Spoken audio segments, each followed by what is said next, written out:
യഹോവയിരേ ദാതാവാം ദൈവം, നീ മാത്രം മതി എനിക്ക്. യഹോവ റാഫ സൗഖ്യദായകൻ, തന്നാടിപ്പിണരാ സൗഖ്യം.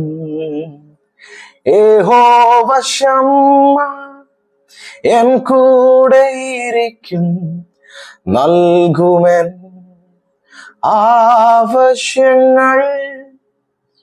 യേശു മാത്രം മതി, യേശു മാത്രം മതി, യേശു മാത്രം മതി എനിക്ക്.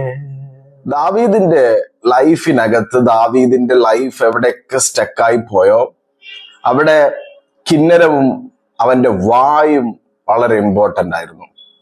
കിന്നരം എടുത്ത് വായ തുറന്ന് അവൻ സങ്കീർത്തനങ്ങളാൽ ദൈവത്തെ സ്തുതിക്കാൻ തുടങ്ങുമ്പോൾ അടുത്തൊരു ഷിഫ്റ്റ് ദാവീദിന് സംഭവിക്കുന്നു. എന്നാൽ ജോസഫിന്റെ ജീവിതത്തിനകത്ത് ദർശനമാണ് അവൻ അടുത്ത റേഞ്ചിലും അടുത്ത ഷിഫ്റ്റിലേക്ക് എത്തിച്ചത്.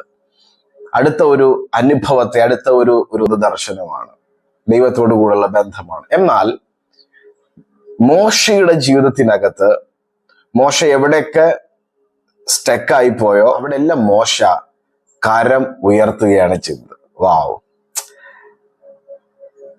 ദാവീദിന്റെ അഭിഷേകം ഇരുന്നത് അവന്റെ നാവിനകത്താണ്. വാ തുറന്ന് പാടുമ്പോ രാജാവിന് പോലും സന്തോഷം കൊടുക്കുവാൻ കഴിയുന്ന ഒരു അഭിഷേകം അവന്റെ നാവിനുണ്ടായിരുന്നു. എന്നാൽ മോശയുടെ നാവിലല്ലായിരുന്നു, മോശയുടെ കരത്തിലായിരുന്നു അഭിഷേകം. അവൻ കരം ഉയർത്തിയാൽ സൂപ്പർ നാച്ചുറൽ ആകുന്ന അനുഭവങ്ങൾ കാണും. ദാവീദ് പാട്ടുപാടിയാൽ സൂപ്പർ നാച്ചുറൽ ആകുന്ന എക്സ്പീരിയൻസിനെ കാണാൻ കഴിയുന്നു. നിങ്ങളുടെ ജീവിതത്തിൽ എവിടെയാണ് ദൈവം നിങ്ങൾക്ക് അഭിഷേകം തന്നിരിക്കുന്നത്?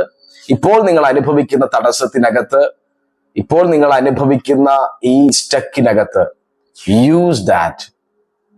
Price the lord. ദൈവത്തെ ഒന്ന്, ആ അഭിഷേകത്തെ ഒന്ന് ഉയർത്തിയാൽ നിങ്ങളുടെ ജീവിതത്തിലെ പല പ്രശ്നങ്ങളും ഇന്ന് ഈ സെക്കൻഡിൽ മാറും. In all your circumstances, raise your hands above everything.